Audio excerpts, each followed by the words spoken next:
If you can gift every woman listening one thing, Mary.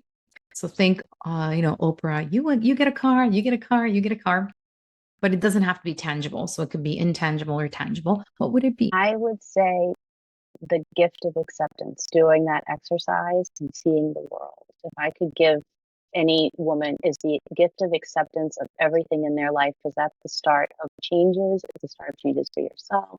It's the start of everything, is to see things for what they are. Without any judgment. Not as you'd like them to be. Yeah. Oh my gosh, that's beautiful. Welcome to the Uplift Her Leadership Series, a segment on the Self-Care Goddess podcast, a special space where holistic self-care meets high performance and the feminine leads with grace, power, and purpose. This podcast is your pause in a productivity-driven world, a space to reset, regulate, and reconnect with feminine wisdom and visionary leadership. I'm your host, Rita Savoya, holistic nutritionist, trauma-informed breathwork coach, and founder of Breathwork Barista. Each week, you'll hear soul-expanding stories and thought-provoking conversations with women leaders, founders, and change makers who are redefining success and what it means to lead with heart. These are the conversations we need to create the future we desire, rooted in self-care, integrity, and soul-aligned leadership. Breathe in your power. Breathe out the overwhelm. And let's begin. Hello, and welcome to another episode of the Self-Care Goddess podcast with today's special leadership segment, Uplift Her.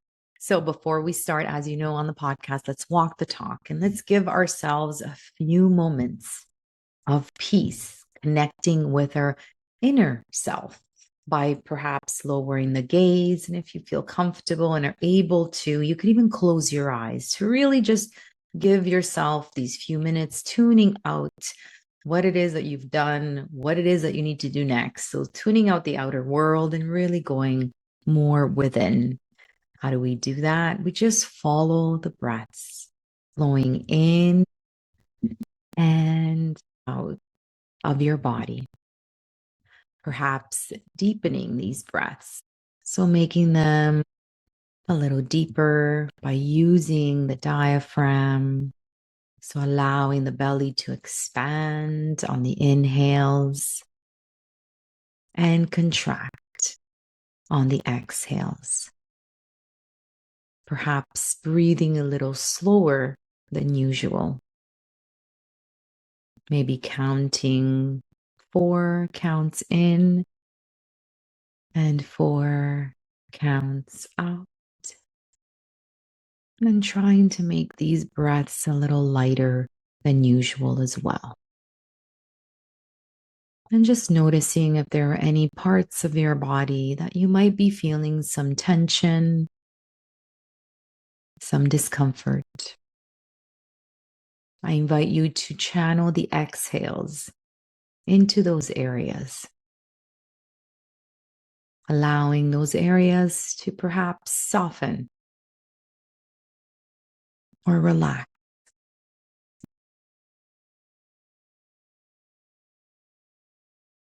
I now invite you to channel the breaths into the area of the heart. Where attention goes, energy flows. So let's energize this beautiful organ that's keeping you alive.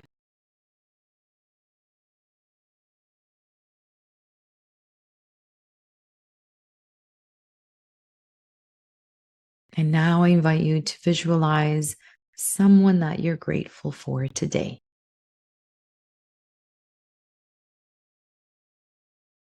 Visualize them as if they were right here in front of you. And I invite you to radiate all the love, the gratitude, and the appreciation from your heart to theirs.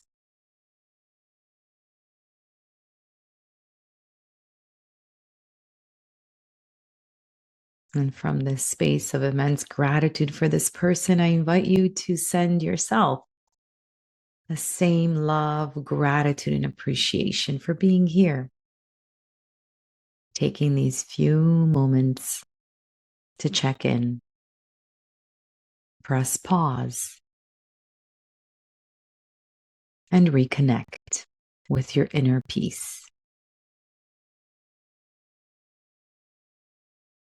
On your next inhale, flutter your eyes open and come back to us.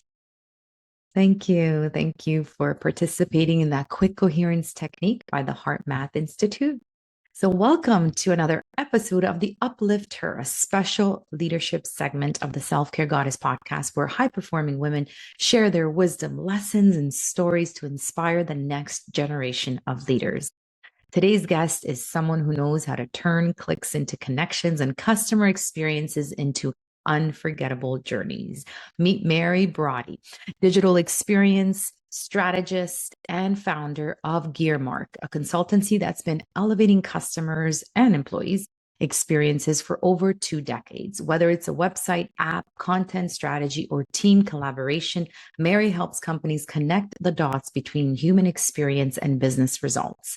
She's an MIT attendee with degrees from Simmons College and IE University in Madrid, a 2-time author and a master at aligning vision with execution.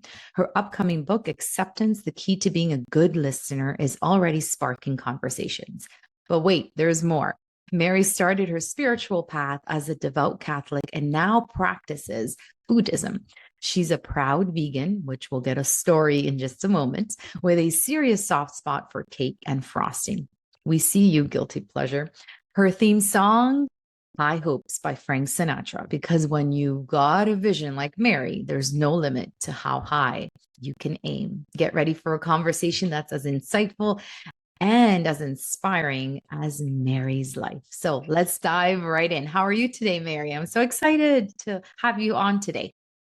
Thank you, Rita. It's wonderful to be here. Thanks for inviting me here. You're very welcome. Tell us a little bit more about your personal journey and how it's influenced this amazing mission that you're on today. That's interesting. I think it's been a road of twists and turns and unexpected discoveries and running into interests. I'd say that's how that kind of started. Like I thought I wanted to be a professor in English. And it didn't work. Yeah, I couldn't figure out what I wanted to get my PhD in. Mm-hmm. So my advisor said, you're going to have to get a job. And I kind of looked at her stunned. And I'm like, you mean I got to get a job? She's like, yeah, go get a job. And that's where I ended up learning about the internet was new at the time. I just learned about that. And then I started getting into that. Like you can kind of see, like I went into marketing, but then I worked on the web.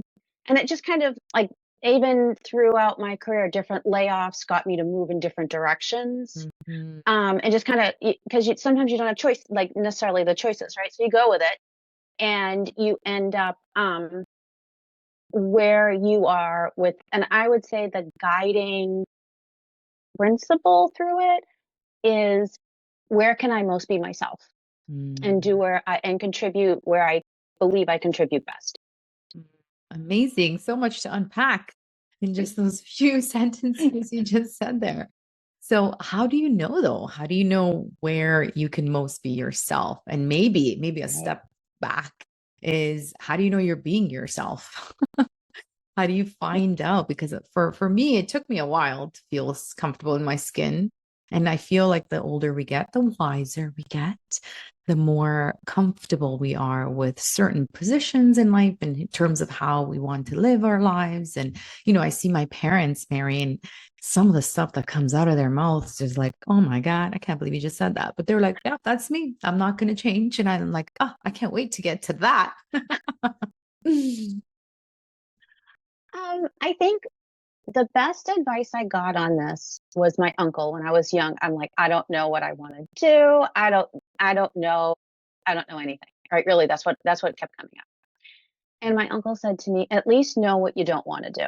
Mm-hmm. And I think that opens up a lot of curiosity and creativity to try new things and to see what works and what doesn't work, right? Where do you not want to be, right? Like what types of companies worked in some companies that I'm like, this is not a fit for me, right? And I belong more in something that embraces innovation, right? Or they're trying to get to innovation. And as I've gotten older, I have more patience. And so I'm fine with modernization, right? And so but it's still innovation, right? There's still a sense of innovation to it.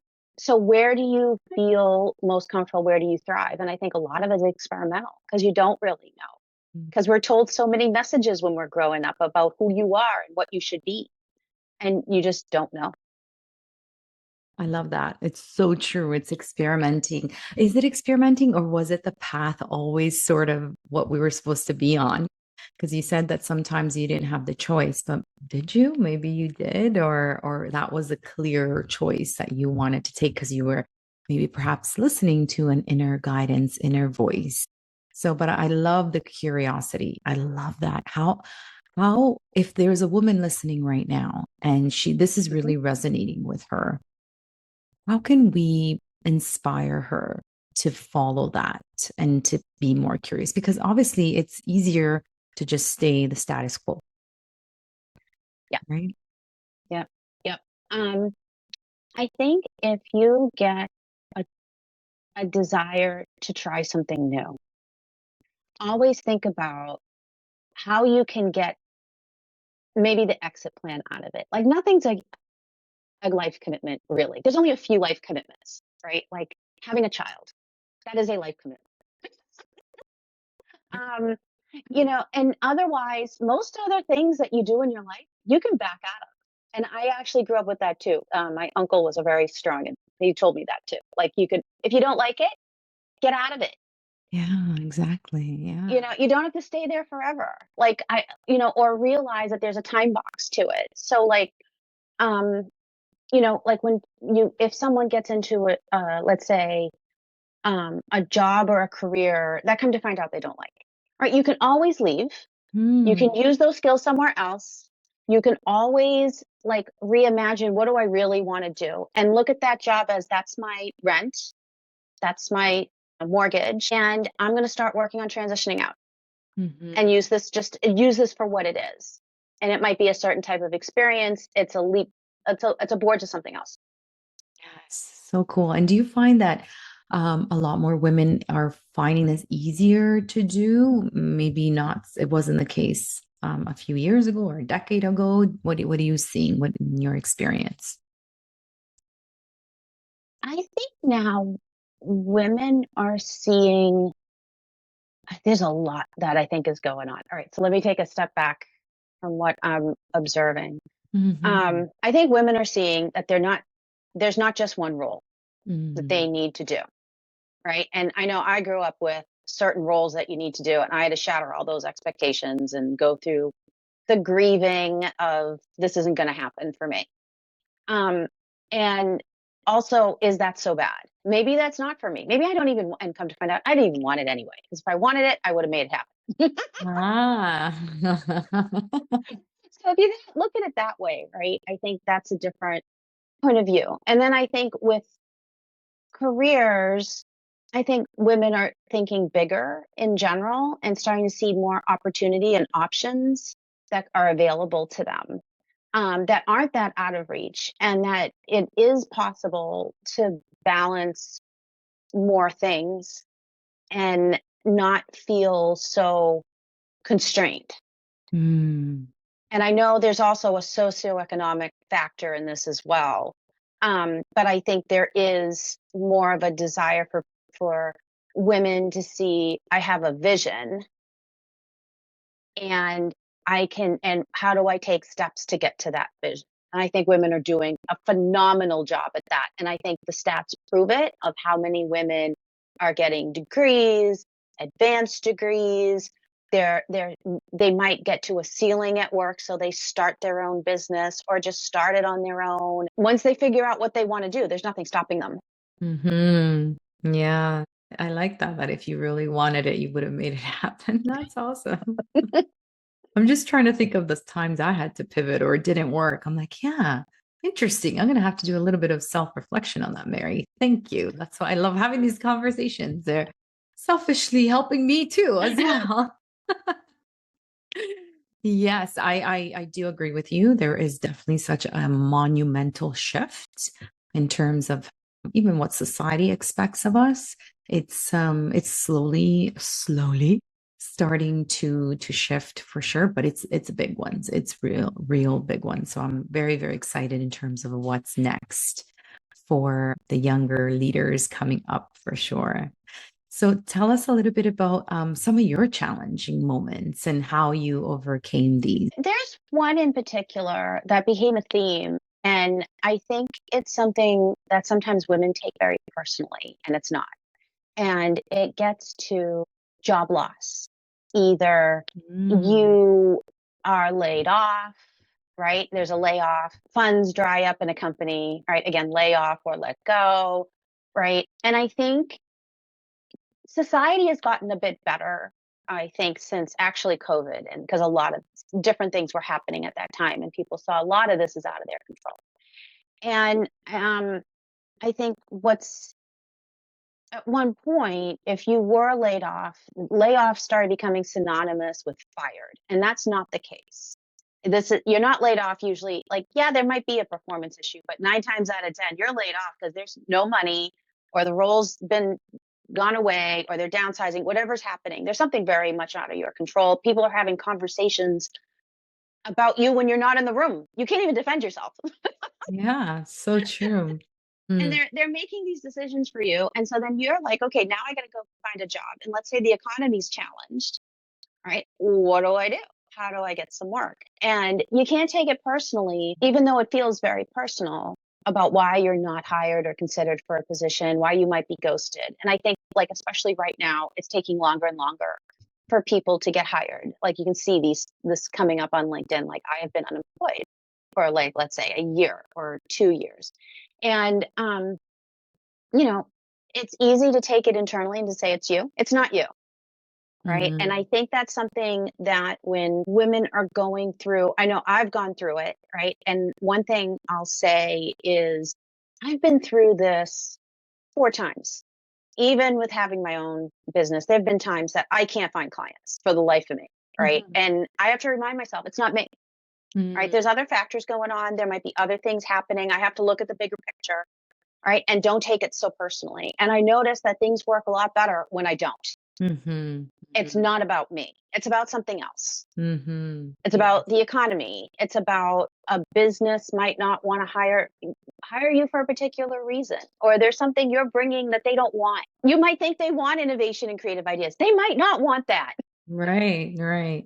So it's a matter of, again, which don't take things personally is one of the 4 agreements, right? And it's one of the hardest ones that I keep like, okay, when things happen, all right, I just think of Don, Miguel, Luis, right? Okay, don't take it personally. There's more going on to this than going on in here than what you can see or perceive. So I get that. I love that. That's very, very helpful, very useful. And then that allows you that pause, doesn't it? To think, like you said, is it something I'm offering? Is it the right timing? Is it the right client? Am I approaching the right clients, right? In terms of just self-awareness.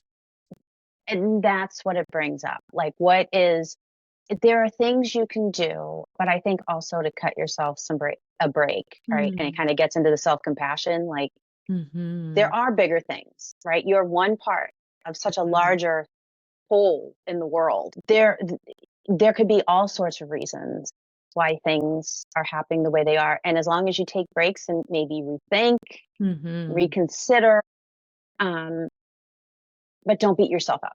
Yeah. I would say to anyone, don't beat yourself up, because I've heard reasons why people aren't hired in my career, as I'm sure you have too, right? And a lot of times it has nothing to do with the person. That's so true. Yeah, you're so right. So tell us, what were some of your techniques, coping mechanisms for when these things happen, these challenges happen?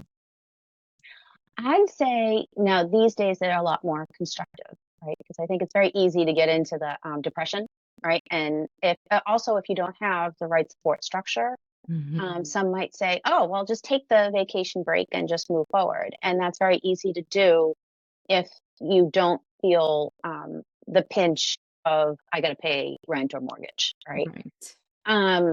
So I would say these days, what I'll do is try to focus on what I can do to keep myself in a good place, right? So start taking on personal projects like education, writing, and write articles and things like that. Also working out, And then I'd say my daily meditation helps me tremendously as well. The Buddhism study morning and night, that helps a lot. And to keep the distance of to see that bigger picture and that there might be more going on, and that, yes, I did my best. Like if you go into an interview, I did my best.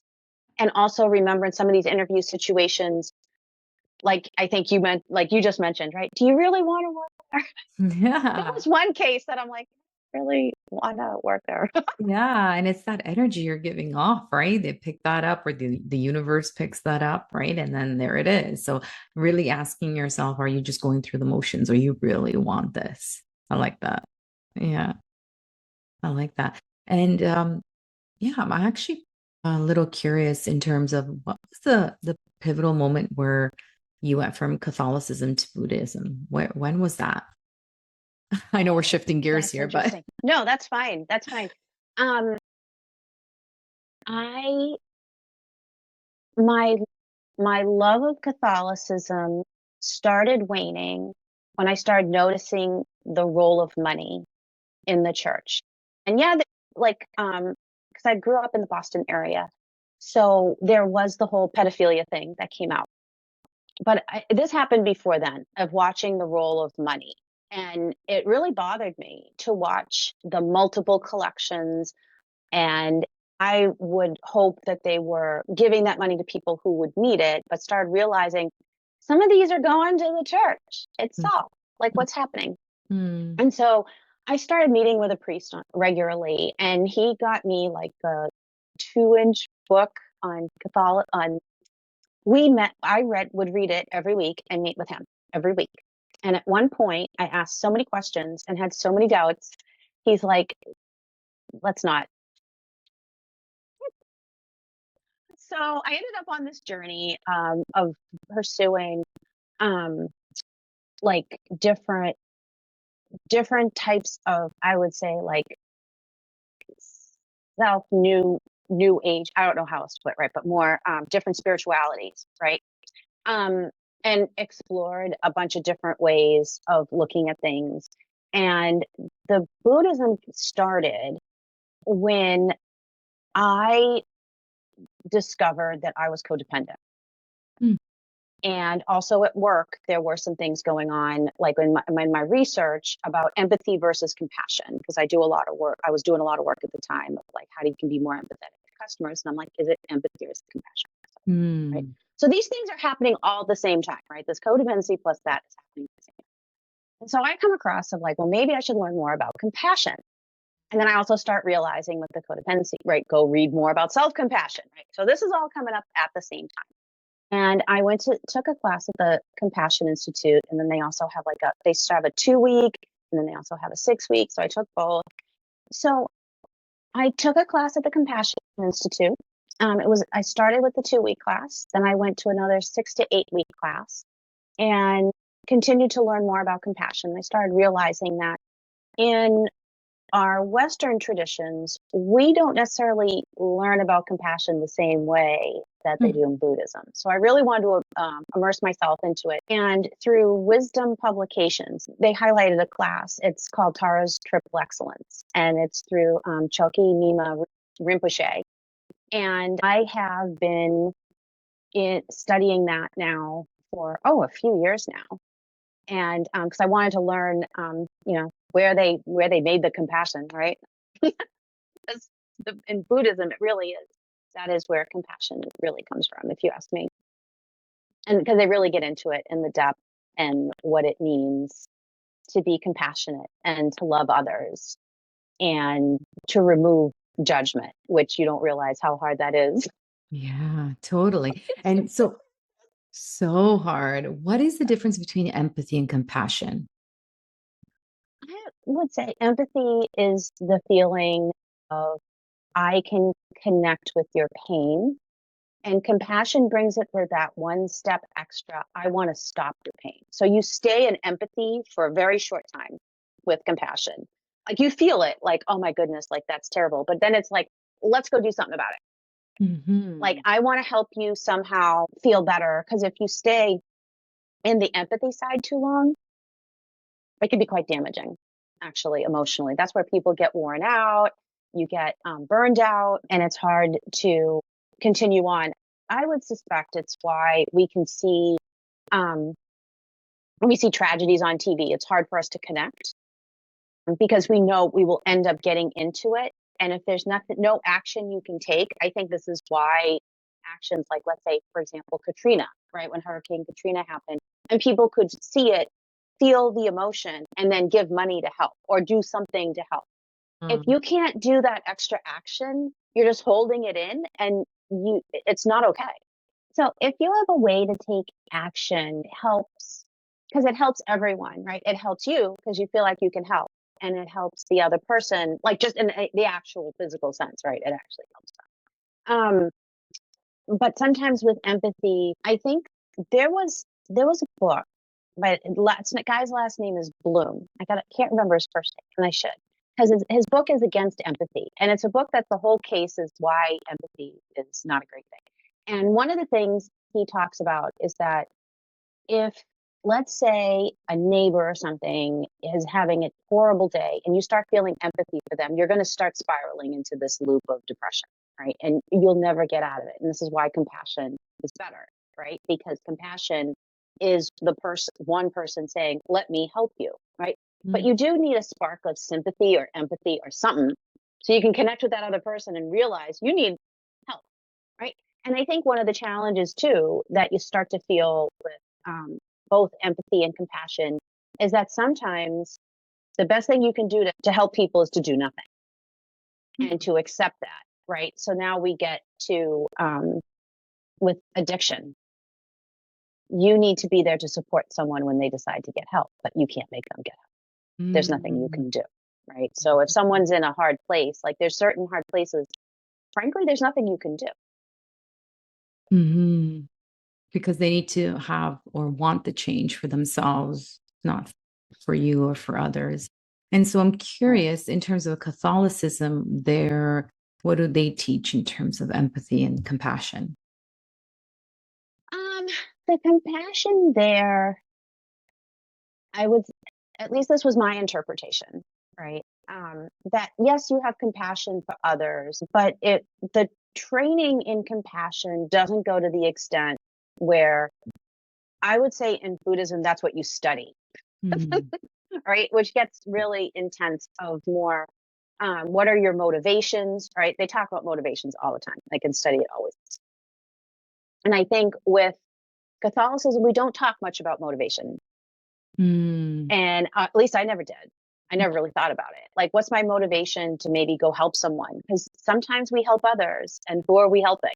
Ourselves. Yeah. Right. Yeah. So, that's where I've changed a lot with people. Like, sometimes I'll just let people, like, hey, you gotta fail. I'm sorry. Like, I see it. Like, I asked, do you want any help? You can't tell people what to do. Yeah. Here we are, right? Like, okay, like when they fail, like when the failure happens, like, hey, do you need help? Right? And even then, they might say, no, I don't need any help. Okay, there's nothing. Well, it's interesting you say that, because my family, being a nutritionist and in the wellness world, a lot of people ask my opinion, but oftentimes I give unsolicited opinions too.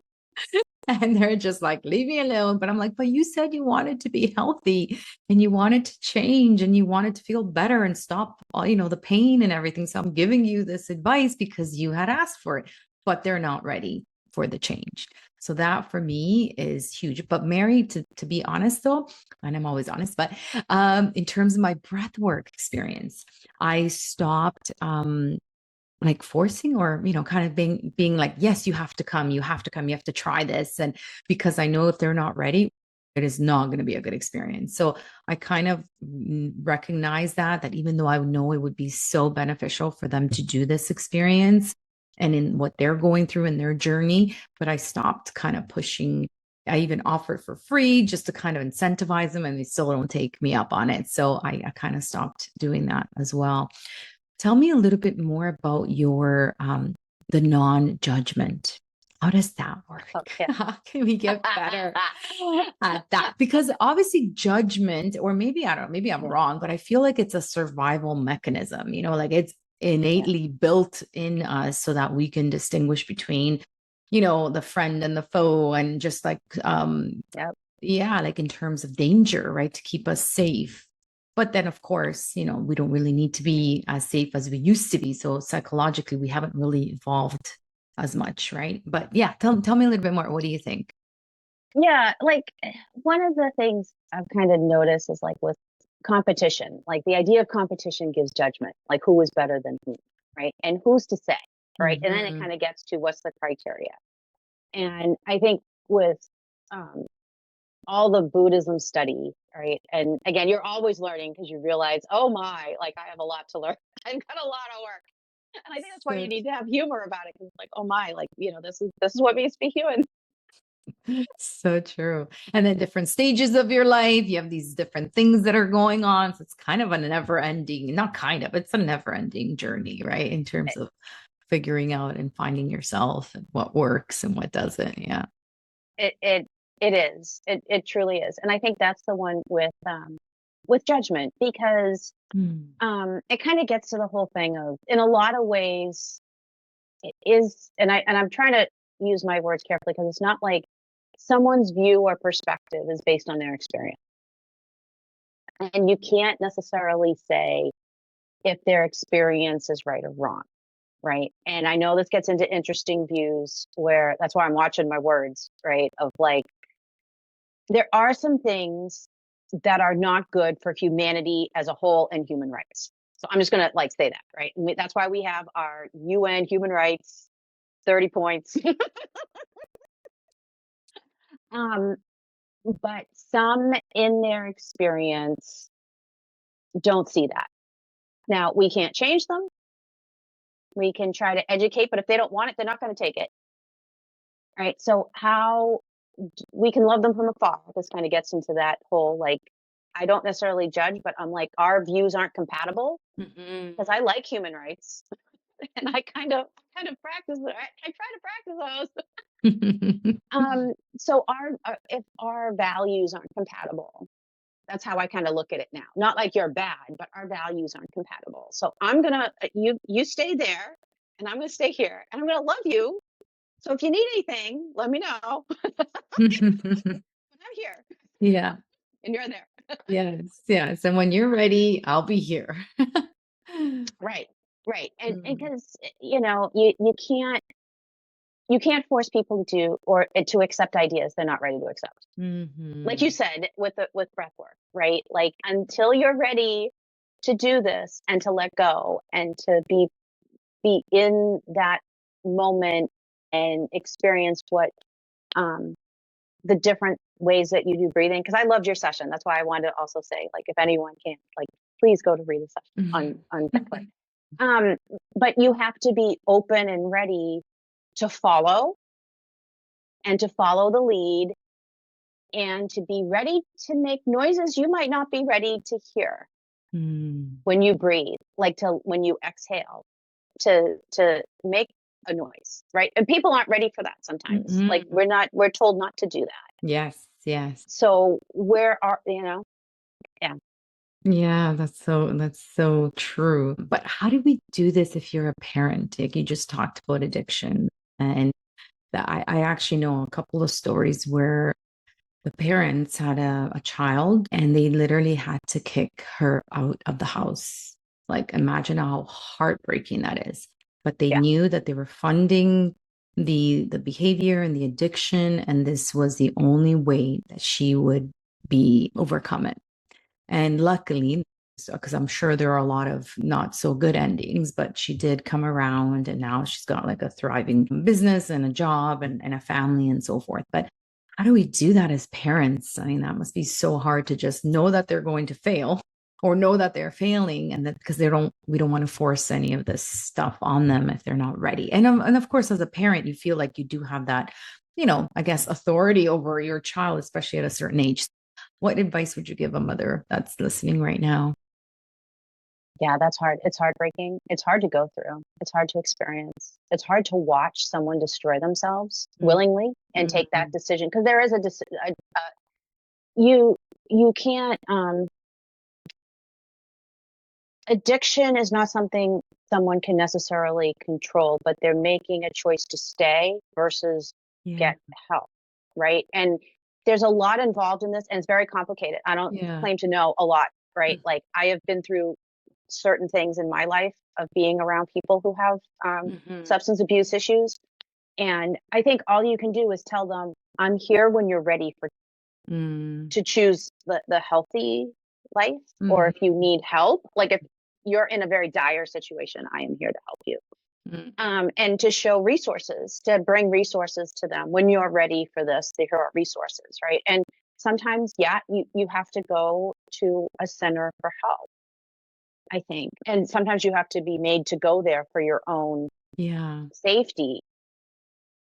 But even then, it's not going to take if the individual doesn't want to. So I think it kind of comes to patience and acceptance of where people are. And I think that's the hardest part of it, because like you said, you love them, and it's a weird way of showing love. Right, exactly. But then again, going back to your compassion, you want to take some action to help them, but you can't. But the action you're taking is telling them that you are there for them when they're ready to receive the help. Yeah. And I think there's resources. There's also a really good book about this. Because there is a book about it that gets to, it's not, because most people are familiar with the 12 steps, and this is different than the 12 steps. It's actually a compassionate view of how to overcome addiction. And it's not necessarily the tough love, because people are like, it gets into married couples and how, like, let's say the husband has a substance abuse issue and the wife doesn't, and how they can interact to help him. And it sometimes can get to also communication styles and like a different way of seeing what can be helpful, right? Like getting on them isn't going to help them, right? Kind of showing them how their behavior impacts someone else, that helps.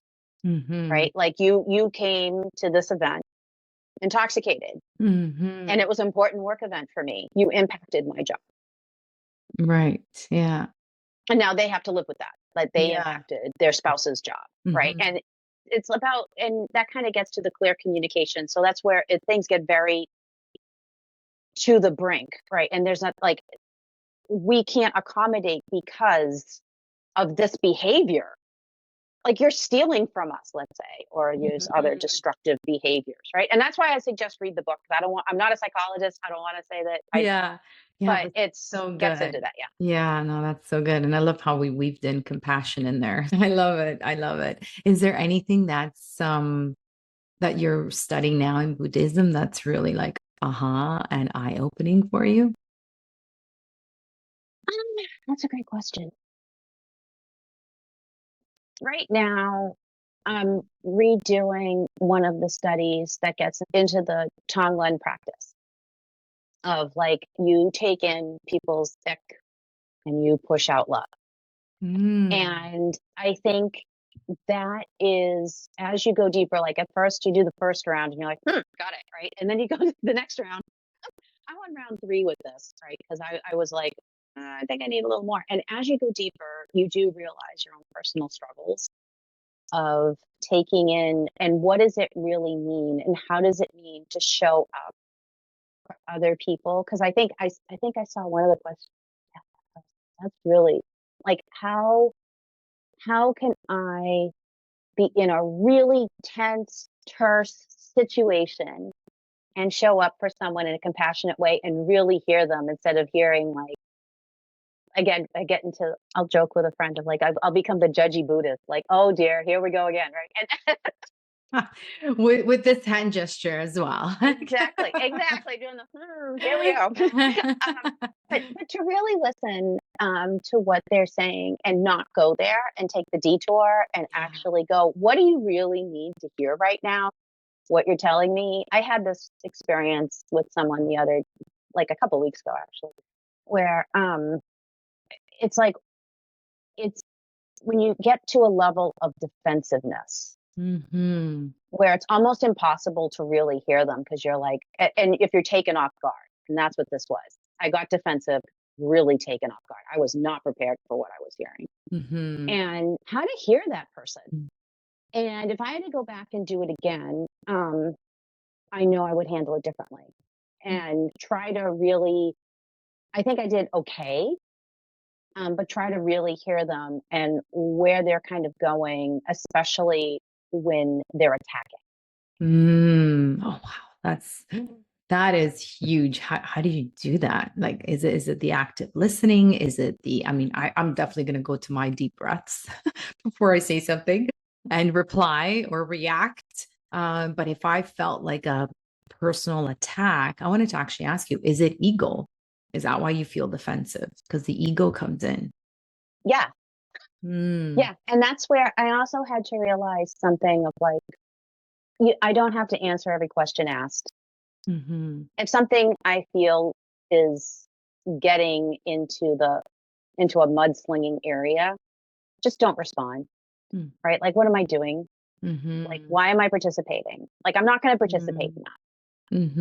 And if it's starting to feel that it's getting destructive and not constructive, Right. like it's okay to walk a little bit from it, like you said, like Yeah, pause, right? And I'm trying really hard here. It's not like I'm doing this all the time because I'm still, or I used to be married. It's like hot-blooded Southern Italian that would frickin' tell you off pretty much, anytime you pissed her off. And if you cut her off on the road, oh, I'd be chasing you down and wanting to know what you look like so I can give you some gestures. And pretty much most often, a lot of the times the people wouldn't even care. They would just be driving. They had no idea that I was going through this, but I'm getting better.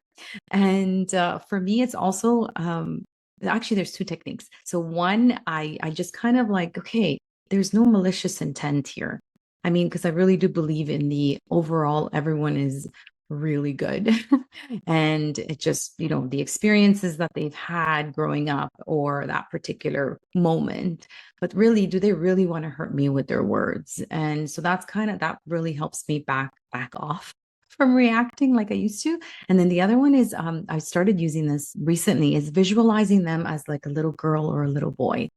You can't give hell to a little kid, right? I just can't do it. I can't like be mean to them, or the words, I'm going to choose them a lot more wisely. So I kind of just visualize them and if I know what they look like, I like really bring that to my visualizing them like that. And then I feel like, they're just kind of expressing what they're going through. So yeah, it's like I said, it's not always, but it's been kind of working for me.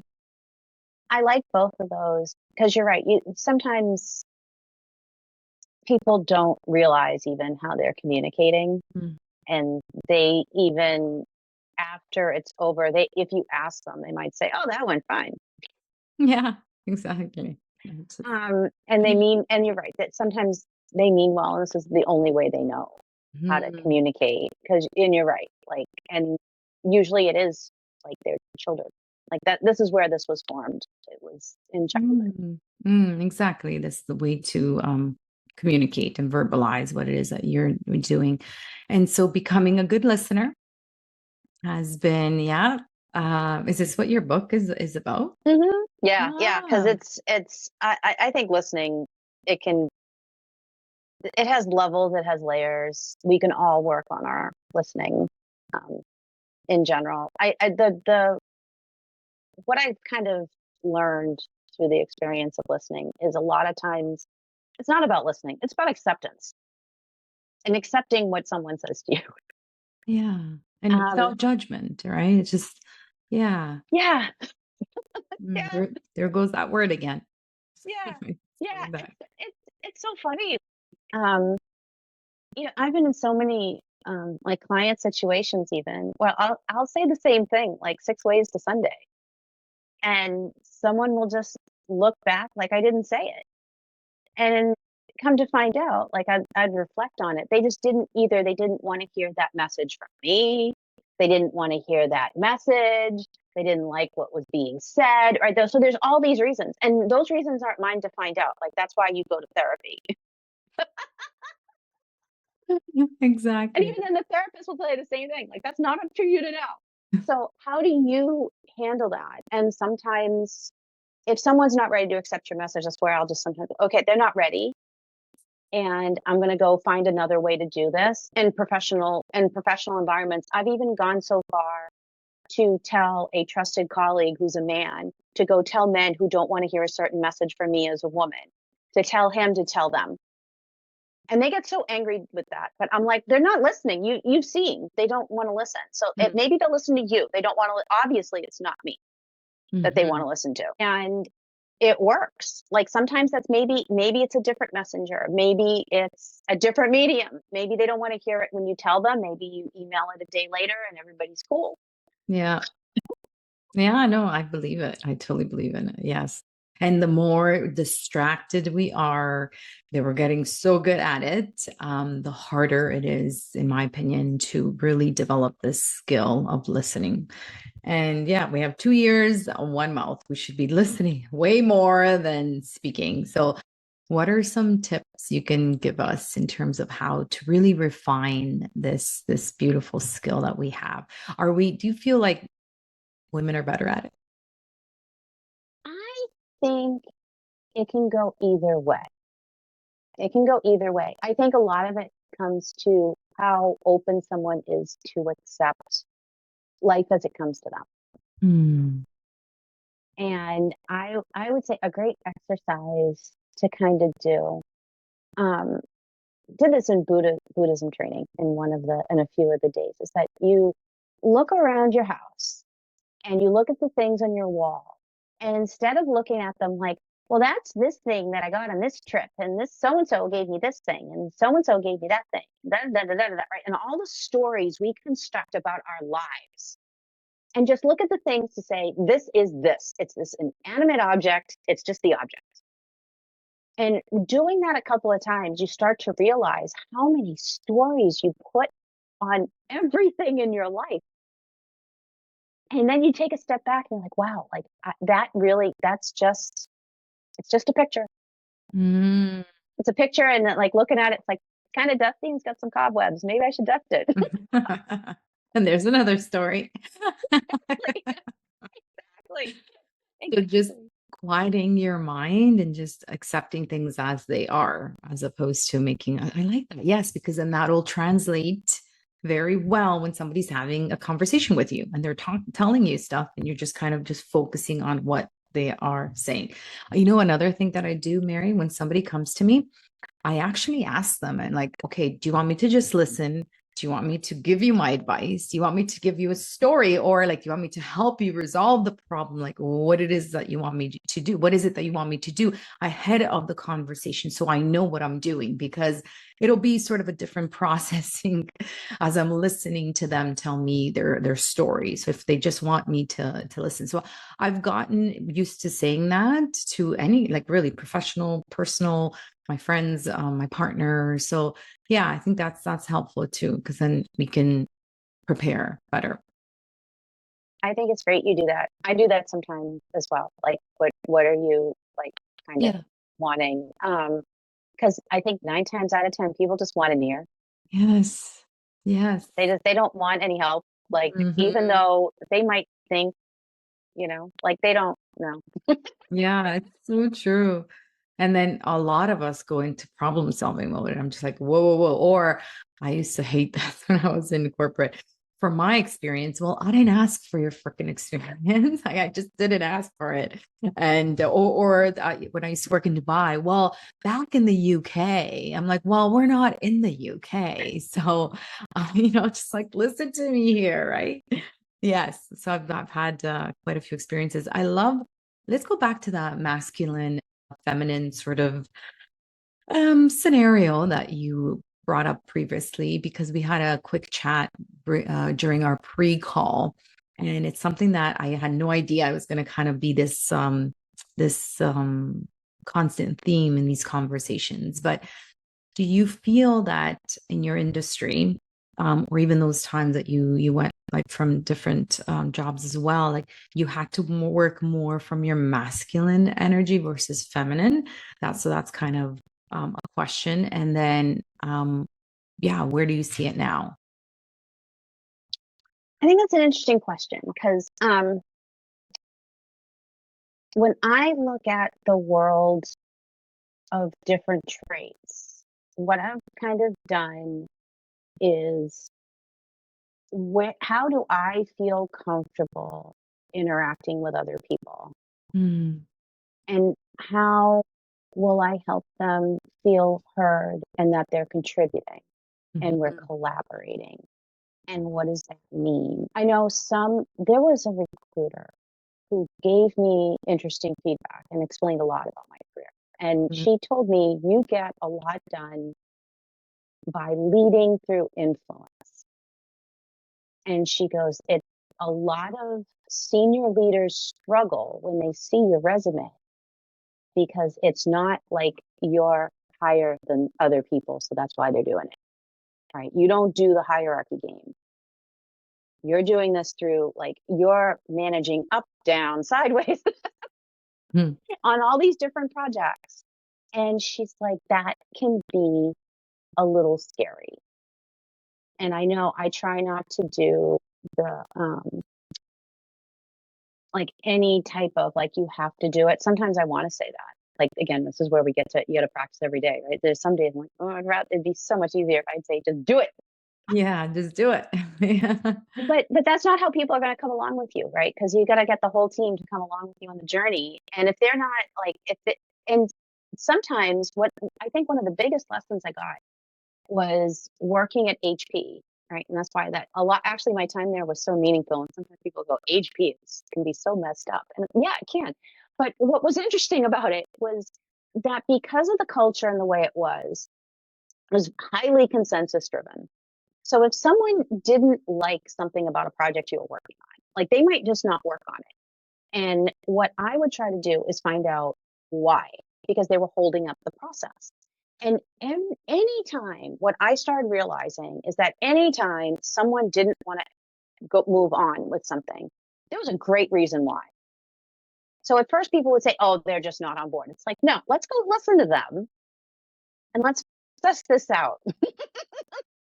And a lot of times people brought up some amazing points that no one would have ever considered. Mm-hmm. Yeah, I believe it. And I think that's something that with leaders, if they took the time to really listen to their team when someone's saying no, or they seem like they're on the fence, or why are they not getting this done? Ask them, why are you not getting it done? What's going on here? Why do you not like this? And see what they have to say, because they might come out and say, well, by doing this, we're going to destroy this other thing, or this is going to become an impediment for this other thing to happen. And you might learn something along the way. That's so true. So ask the question and listen. Going back. Yeah, the theme, right? I know. The answer. Exactly. Yes, yes. With compassion. So in terms of burnout, you mentioned it briefly. Have you experienced burnout in your career? And if so, maybe what are some warning signs you can share with us? I would say it happens when you're trying to overbook your life. I think the big lesson I got out of COVID, right, is that we're home all day, every day. And I started to realize how much I overbooked my life. And how much I'd go from here to there, fit everything in, do crazy things all day long. And what am I doing this for? Why am I doing this? Mm. And I think that's part of the burnout. We're in a culture of do, do, do, do, do, do. Go do, go do, go do. It's okay. You don't have to. We've got 24 hours in a day. Mm. Right? And there's only 24 hours in a day, 7 days a week, 365 days in a year, right? That's the time you have to work with. So how do you want to spend it and prioritize it? And you got to sleep 6 to 8 hours. So what are you going to do with the rest? Mm-hmm. It's so true. Taking that step back, I've changed a lot of things dramatically. And I was starting to do this before COVID too, even with projects and clients, sometimes people would say, well, let's meet at this time. And I'd be already double booked. And I'm like, okay, so I'd go back and be like, okay, so you want to meet on Wednesday, and you can see on my calendar, Wednesday is a very full day. There are 5 days in the week I am completely open on Thursday and Friday. Those are, and for a work day, that's 16 hours you have to choose from. That's so true. It's so true. I love that. Yes. Choose one of those days, please. Mhm. Like, and if they go, well, I'm busy those days, I'm like, okay, so we have a whole week next week.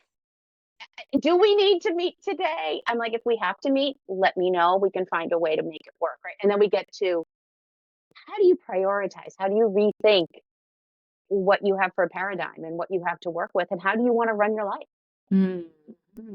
Yeah, I love that. That is so true in terms of really understanding what your priorities are and what you have time for. And to be honest, like when I was working in HR, I was like, guys, we work in HR, not ER. Like, seriously, none of this stuff is like super urgent that I cannot wait for the next day or a couple of hours, whatever it is, right?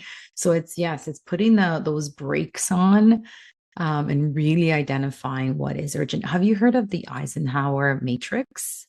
No, I'm gonna have to look up So that. yeah, oh, it's amazing. So it's a time management tool, and it's by obviously one of the presidents, and he used it quite often. And it's all about identifying that yes, you have these tasks to do. So it's actually a quadrant, and which ones then you would categorize them in terms of which ones are urgent and not important, right? Non-urgent but important, and then non-urgent and non-important. And those are the best because you're like, bye-bye, I'm not doing this. Or you're delegating these, or you're like, you kind of just like, yeah, that can totally wait. Or it shouldn't even be on my list of things to do. So I find that that's really helpful too. And to help you prioritize what you need to do. And which brings me a nice segue to the next question, which is about work-life balance. And I've Yeah. specifically like worded it this way because I'm getting a little bit of, oh, I don't think it's balance. I think it's more integration now. It's like work-life harmony. What are your thoughts on that? And going back to prioritizing, how did you do it? Because you're obviously a very busy woman. And how are you doing it all? That's interesting. It's interesting that you're bringing up the debate too about balance and all that, right? All right. So when I redid things, right, like when I rethought life, so at the same time that there was just before COVID was my codependency discovery, the compassion discovery, right? So this is all going on. So I'm doing a lot of life rearrangement. And I think what I started to do is that instead of prioritizing other people, I started with me. What do I need for my day? Right. And that's why I started realizing I need sleep. I need healthy food. I need to work out every day or whenever I need to work out. And then it would be, okay, I want to do my writing and my own personal work. And then it was, now we do client work. So clients became 3 to 4 level, right? Because then the family was in there too. They were in the mix. But so work was becoming actually somewhere between 3 to 5, depending on the day. Mhm. Like, so that's where I started re-changing everything. Mhm. And I think looking at how do you want to live your life and how do you choose to live it? Mhm. So you can put your kids first, right? There's no you can put, but some days you might put yourself first. Mhm. Yes. I hope a lot of days you're putting yourself first. Yeah. Yeah. Yeah. Mm. And what does that mean for you that day? Because the work's going to get done. Right. Well, you always find a way to get the work done. And as long as you put in your time, however, depending on how you're getting compensated, right? And doing what you need to do, that's all good. Yeah. So what advice would you give someone that has a 9 to 5 job?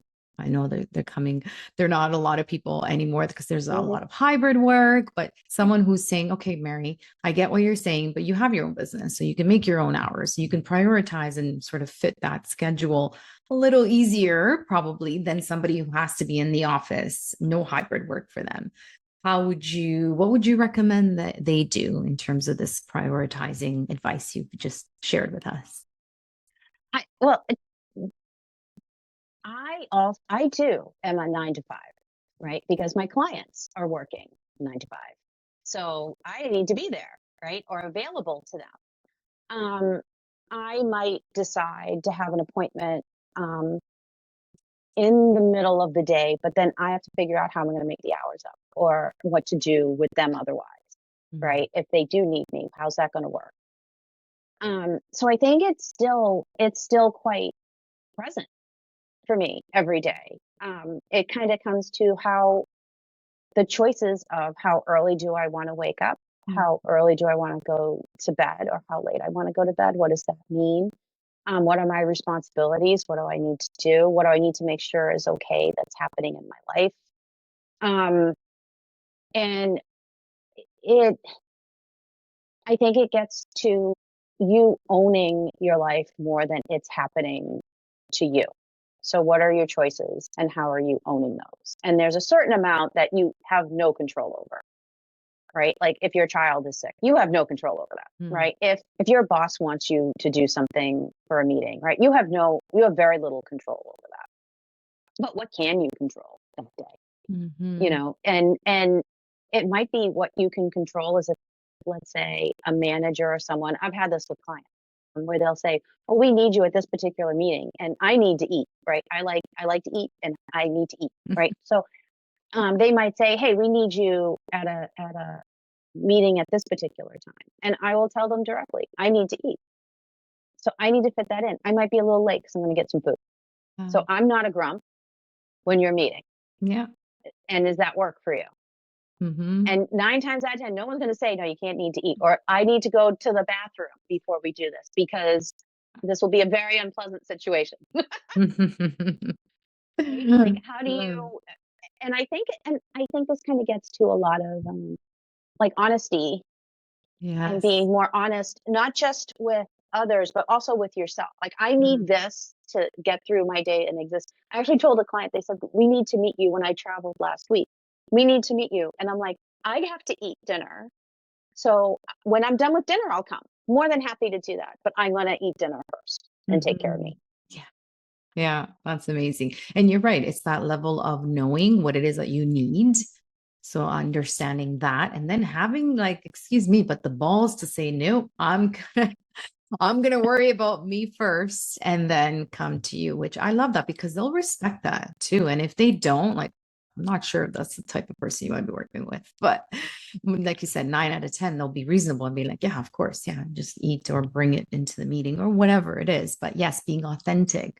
So then you're not in the meeting feeling resentful, never mind, or hungry or uncomfortable because you really needed to do other things before you went in. So yeah, honesty, authenticity, like, and just knowing what it is that you need that gets you going and fuels you. Well, like I'd even say with for some of your listeners who have children, right? What I would suggest, because I've seen this with colleagues. I do not have children, so I'll just be clear. I do not. But what I've seen with colleagues, and I would encourage other people to do, right? Like, let's say a child is homesick and you cannot meet with people. It is absolutely fine to say, "My child's home today and I need to spend some time with my child," because the child has needs, but you also have needs because you don't want to have your child off in the corner and you're going to feel guilty. And that doesn't mean you're going to do good work. You're going to be checked out. You're going to be worried about your kid in the other room. It's better to say, "I want to take an hour or two to go be with my kid, and then I can work things out. Like, I will figure stuff out." 100%. Yeah. And I think more so now than it was years ago, Yes. even pre-COVID, Absolutely. it's a lot more Absolutely. accepted. Yes. So take advantage of that or utilize it so that it meets your needs. Yes. Agree. So just switching gears here a little, you told us a little bit about your self-care habits, but if you had a full day to yourself with no responsibilities, Mary, how cool would that be? How would you spend it? I'm curious. I have done this on, like, I'm going to use as an example past birthdays. I usually take my birthday off. And so, yeah. And I've gone to like the art museum and I'll go catch an art exhibit. I'll cook food for me, like make a full on meal, right? Make something a little more like like I'll cook on like Saturday or Sunday, like meal for the week, right? The food prep for the week. I'll do something kind of at that level. I still like to read and write. That's what I really like to do. So I'll do some work in that. I might go to the arboretum and take a walk and watch the birds. I love watching birds. I could do that all day, every day. They're so cute. And then look at little animals and their personalities and how they react to people. And when they find people scary, I find that really interesting to see that boundary of like, you're too close now. I'm out. So cool. I love it. Yeah, I love it. So, what is one rule that you've joyfully broken on your way to where you are now? I think that's a hard one. Have you broken any rules? I don't think I see rules, and I think that's part of my challenge. Got it. Got it. Awesome. Yeah, I like this answer. I see lots of possibility, and I don't necessarily see how anything could be a barrier to entry. So, like, for example, hearing people say like someone was 85 years old and went back to school to get a bachelor's, a master's, a doctorate. I think that's phenomenal. And some people will say, well, what are they going to do with it? It's like, doesn't matter. Like, if they got an education, they might, like, their doctoral thesis might be used decades later for all sorts of things. Like, we don't know. Like, who are we to judge? Like, go live your life and have a great time. So I look at the world that way. Like, everyone has something to contribute, and do it the way that is good for you. Like, let's not put all these constraints, because I think it limits us and it limits our thinking. So true. So true. So nice little segue. What would be a piece of advice that you would give your younger self? And you could choose which younger self. Stop trying to please everybody. Put yourself and what you want first. Tough on the rest. It will all work itself out. Yes. So good. Awesome. That's what this podcast is all about. Self-care goddess. Be your own self-care goddess through different nurturing self-care soul feeding activities, modalities, whatever it is that really feeds you. So cool. I love that. So what piece of advice would you give a high-performing woman in order to help her cultivate resilience in these uncertain times? What would be a piece of advice you can give her from your experience? You are enough. Show yourself compassion. You're fine just as you are. So beautiful. It's one of the core wounds when we do breathwork coaching, is the one that comes up the most when it comes to really digging deep and getting to the root of some of our limiting beliefs, negative self-talk. It's all about not feeling that we're enough. So thank you for sharing that. That's beautiful. Thank you. So if you could have lunch with any woman, past or present, who would it be and why? That's an interesting question. I thought about this. I've thought about this quite a bit. And what came to mind, who came to mind, even though in her way she was kind of a tyrannical leader, was Hatshepsut, one of the first pharaohs in Egypt. And reason being, what did it mean at that point to be a woman leader in a world that I'm going to say we know a lot about, but we don't at the same time. We know things, but we don't know things. Because I saw something too about Hatshepsut. I think I saw the exhibit when it went through the rounds of the country. And what was really interesting about where they struggled to find out who she was, because her images were just destroyed. And at first you think, oh, it's because she's a bad leader. Well, actually, it's because she was so beloved. I was reading this last night, so I was looking at like, who would. And I'm like, because she was so beloved by Egypt, they wanted to. The person following her got rid of her because he just didn't want any memory. Wow. Now, how true this is, right? I have to go. Yeah. It was one of the things, and I kind of could see that, like, if she was kind of tyrannical, like, I'm going to say that she was warring, but she did apparently a lot of good infrastructure projects and trade deals. Okay. So She left it'd her be mark. she did. And she ruled for, I think, 20, 30 years. Hmm.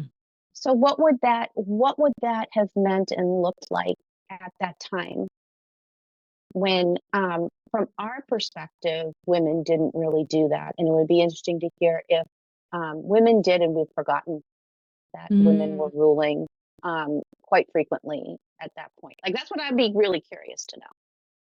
So true, because I mean, if you see Roman as well, like during the Roman times, the Greek times as well, there are a lot of women, maybe perhaps not ruling in the forefront, but like Hmm. behind the scenes for sure. That's cool. Really cool observation. Speaking of leaving your mark, what is your legacy, Mary? What do you hope to leave for the next generation of leaders, women leaders? I This gets into like my fascination of showing that there's more that a business is a community. This kind of gets into my area, right? And to show that it's a community, and one measure is revenue, and there's all sorts of other measures, right? And to kind of show people a different way that we can approach business. And that leaves a lot of room for women to imagine, how do you lead a community? And it's not just a profit center, right? That you're helping people grow. You're helping your customers grow. You're helping your employees grow, your partners grow, right? Like, and everybody's growing, which means your revenue should grow. That's what I would love to do more work on, to really help lead that, for people to see just that there is a different way. Yeah, very cool concept. I'd love to know more about it myself as well. Yes. So, what's a book, quote, or mantra that has profoundly impacted your life? Though I read this book in my mid 20s so I could understand work environments better, the 48 Laws of Power. And it helped me understand why people were working in ways that I didn't fully understand. So I could help navigate a work environment. Because I don't fully understand, just as a person, right? Like, the whole, I'm just doing this to get a promotion.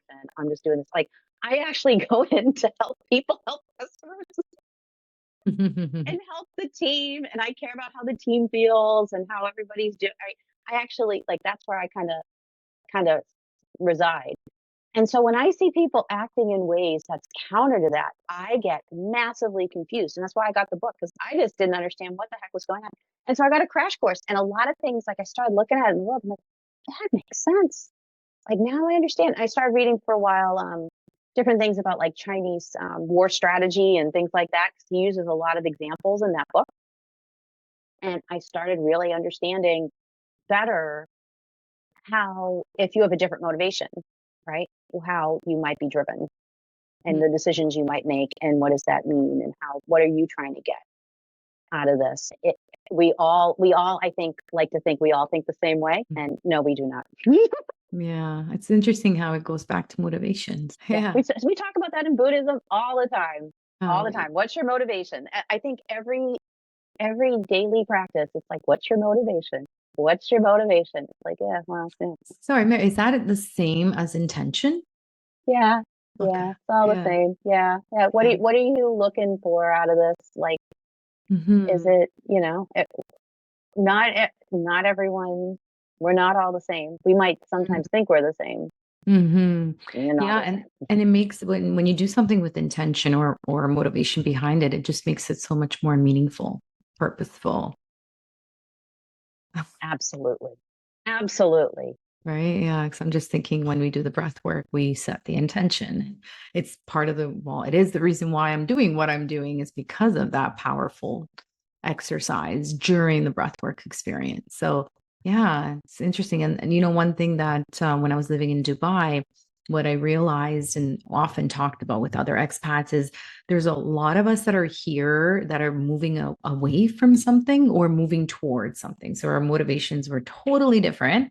And interestingly, we obviously behaved very differently. And because I was moving towards something, I looked on my circle, and it was mostly people that were moving towards something.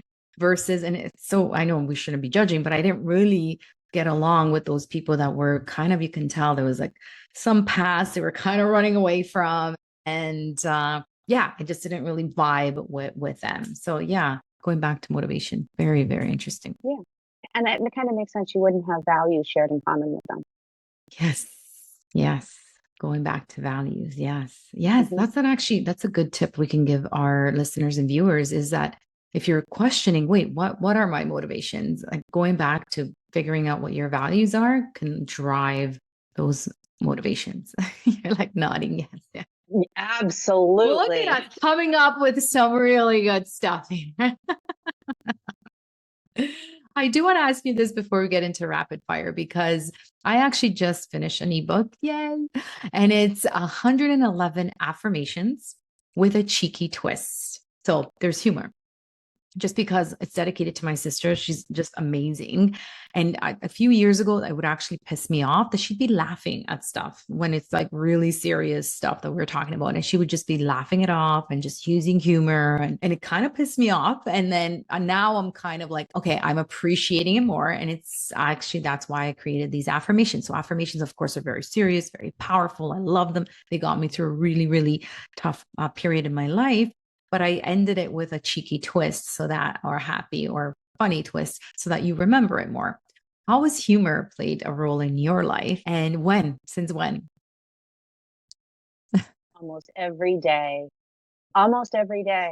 Because I look at situations and you can't take it too seriously, right? Like it's sometimes things happen, they're absurd.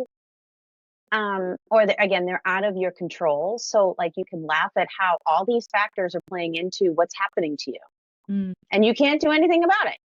It just is what it is. How life can be very ridiculous.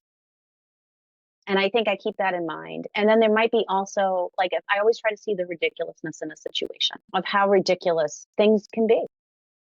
When they're not going the right way, when there's problems, when there are challenges. Yeah, that's what I've started to really invite in. Yeah. And that's why I loved our pre-call. I was like, wow, that was really fun. I think we were laughing half the time. And I was like, wow, I got to ask this question for sure, in terms of how humor has played a role in your life. And I'm curious, Buddhism is the laughing Buddha, right? It's one of the Buddhas. Yeah.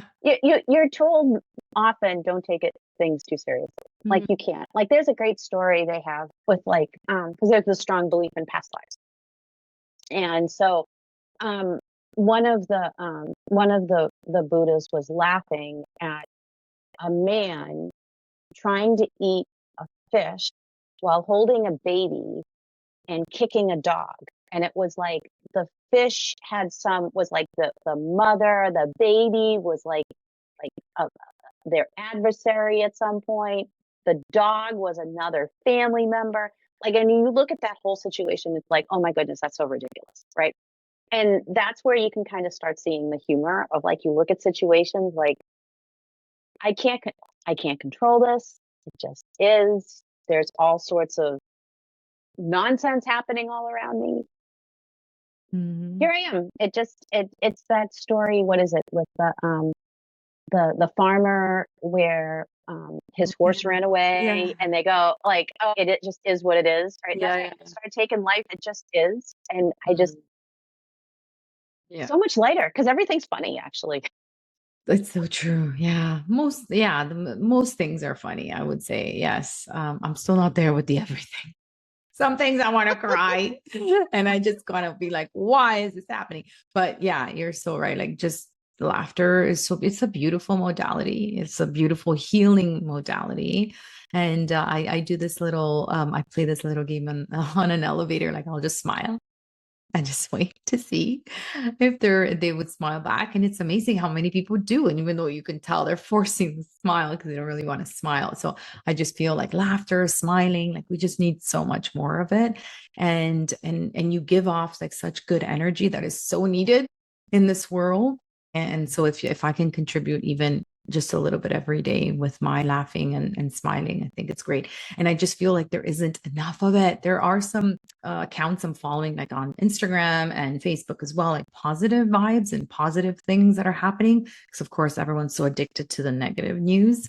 By the way, do you watch the news? Just curious. I do. You I volunteer a lot in different political. Okay. Okay. Yes, that's why you're busy to record. Okay. Okay. See, I actually stopped watching the news and I get it secondhand. Sometimes I don't get it at all.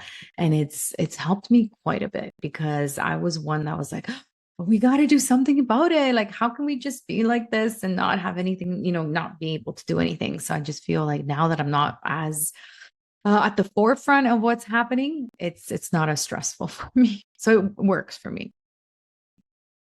But I I know some people are like, what do you mean you don't watch the news? How can you run a business and not watch the news? I'm like, I'll get it secondhand. I have found that doing things helps me get through watching the madness. That's Mm, why I volunteer in different. I tend to phone bank, so I listen and talk to voters a lot, and I mm, really enjoy that. And to learn more about who America is, who mm. the U.S. is, Yeah. and also that's where you get. I do get frustrated, right? And I won't say like I don't laugh all. Like there are times I get very frustrated, but I do see the ridiculousness of things and try to reflect on how did we get here. And I think about that a lot because you don't just get somewhere, bam. Yeah. That's There so are a true. lot of steps to get. Oof. I know Yeah. in the US, we had a lot of steps to get here. Yes. Yes. It's interesting. Mary, I'm seeing another book. I just saw Vision, Ridiculousness, something about all of this that you're talking about. I think it's very much needed. Yeah. I swear. So yes, hit me up when that happens. I definitely want to read that book. So here are some fun rapid fire questions just to wrap up this amazing Sure. conversation. Feel free to be as ridiculous as you want. And because some of the questions are pretty ridiculous, and I'm having an understanding or hearing the replies. So one word to describe you as a leader. Collaborative, Nice. If your leadership style were a dance move, what would it be? electric slide. Okay, I gotta ask why. It's very lively and it requires a group. That's right. Morning person or night owl? Morning, Coffee, tea, or something else? coffee, Mountains or oceans? mountains, Pizza or pasta? neither. Oh, really? Okay. So, if you were a kitchen appliance, which one would you be and why? A mixer. Hmm, why? Again, it's the bringing things together. Yes, collaborative. I like that. There's Yeah, definitely. there's a theme. What's your oddly specific superpower? That's a great question.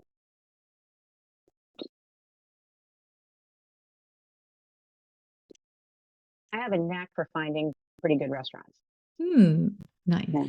Yeah, do you go by the reviews or you just kind of by the pictures, A little of the each. I don't know how menu? to describe it. Yeah, it's a vibey thing, honestly.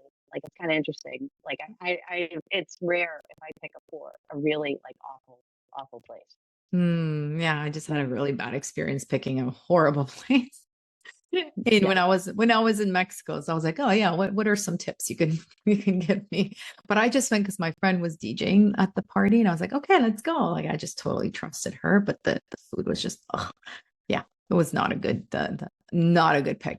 But I usually go by the reviews and the pictures too, and yeah, also how creative they are with their menus and stuff. If they say that they're I don't know Indonesian restaurant, and I kind of see, okay, do they have the sort of some of the staple dishes? And if they don't, I'm like, what's going on here? It's more of a fusion, and I'm not really into that stuff. All right, cool. So if you could instantly master one new skill, Mary, just like that, what would it be? Speaking a different language. Ooh, I like that. So Speaking a a lot of second language. yes, a lot of women have expressed that as one of their skill that they would master. So my next question, because I'm curious, is which language would you choose first? Oh no, Oh, I don't know. My Spanish is rusty, so I might go to that first. I, It's very rusty because I don't practice. So mm-hmm. when you know how it goes, right? You Oh, don't practice. totally. Yeah. You lose it if you don't use it, for sure. When I go there and I still don't use it as much as I should because everyone speaks English and I'm like, no, I want you to speak Spanish to me. So I don't, I don't use it as much as I should. So what is next on your bucket list? You can pick professional or personal, and like in the immediate future, I'm curious, and then maybe 10 years from now. That's a great question. What I would like to do is start getting, get my business going in a more concrete way. There's a lot of things in the works, but I don't want to necessarily talk about it and jinx it because there's a lot of things happening right now. Yeah. There's a lot of balls in the air. So I would say a lot of it gets to doing more thorough research, like original research for clients and things like that, to better understand their customers and how does that play, and their employees, and how does that play all together with everything to help them solve problems, right? And really get into that. How do you do business, and also how to see business in a different way and really work to that, like help companies see that there's a different way of doing business besides chasing profits or chasing savings. Wow. More people need to be working with you. Seriously, we'd have a much easier work employer, and like they would all be employers of choice if they would be working for you or with you. Sorry, did you mention the 10 years from now, what you would be doing? That would be all of that. Yeah. Okay. So the whole, immediately end. And going back to the jinx, where did this come up? Like, explain a little bit more. So you don't like talking about your things before they hatch, your eggs, you don't like counting them before?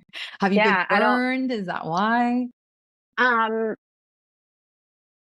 Want to see how everything works out before it all comes to pass. That's what I like to, there's certain things I'd like to see how it turns out. I kind of work on the whole, it's a terrible expression, but like a bird in the hand. I like to be sure it's pretty guaranteed before I talk about anything. And I do that even with client contracts or whatever. To me, it's not a client until it's signed. Yeah. And potentially even a deposit. Yeah, I know, for sure. I like that because I've started doing that. Well, it's been a couple of years now. Even for my ebook, nobody knew I was writing it because I was like, I do not want to get discouraged. I do not want to get jinxed. I do not want it. So I really didn't say it until it was on Amazon. And I just feel like, and I've talked to some spiritual women and leaders on this as well.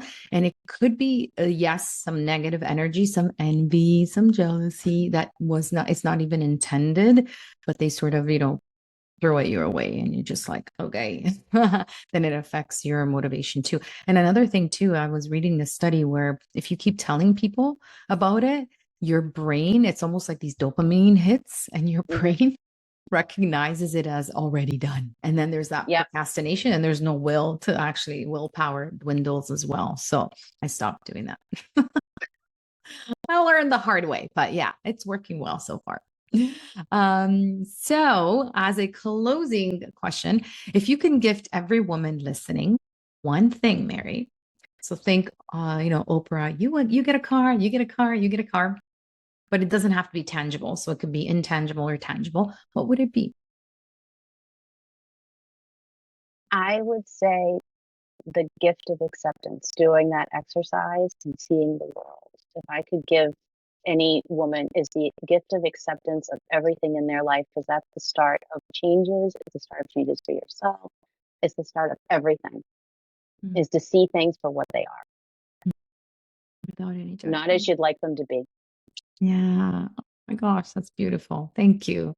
Thank you, Mary, so much for saying yes, for coming on, for sharing your amazing energy, your passion, your laughter, your stories. Like, really, thank you for just, being here. I'm so happy our paths have crossed, and I can't wait to keep in touch.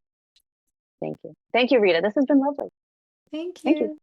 Thank you for joining us on Uplift Her Leadership Series, a special segment of the Self-Care Goddess podcast. If this conversation lit something up in you, please share it with a fellow change maker, and let's keep building a new model of leadership together.